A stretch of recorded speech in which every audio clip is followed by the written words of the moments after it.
are breaking down Governor Cuomo's monstrous budget proposal unveiled today. Supporters call it a good start, but some critics aren't sure if it goes far enough. Here are the facts first tonight. The governor's proposal comes in at $137 billion. That's nearly 2% higher than last year.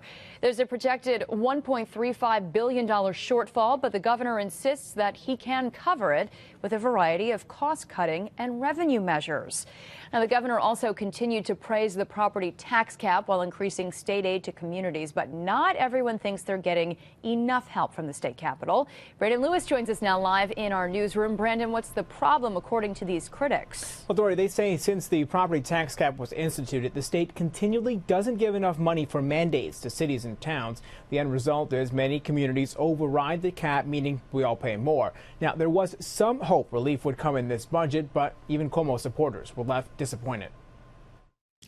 National economic downturn has put local governments under significant stress. As Governor Cuomo laid out plans to use taxpayer money, local leaders kept a close eye to see what mandate relief they'd get. The state was scheduled to increase funding by 3%, but as New York tightens its belt, that number was decreased to a little more than 2%, slightly higher than inflation. And there is no piggy bank here in Albany to subsidize it in the first place. It will help us, to a degree, but, it's not going to be all the relief I'd like to see. But, here's the thing. We have to, we as New Yorkers, we all have to roll up our sleeves and work with the governor.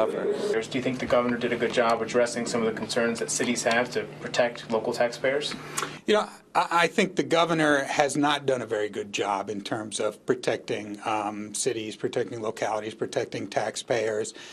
In terms of mandate relief, I think the reality is what's happened is the state has pulled back on its funding commitments, and as a result, we've largely become more reliant on the property tax. There was a bright spot for education. Schools will get more funding to support full-day pre-K and a longer school day, among other programs. $150 million comes from the state's casinos. For upstate New York, they could be one of our best economic development weapons. But while he laid out plans not to directly raise taxes, critics say there are hidden increases.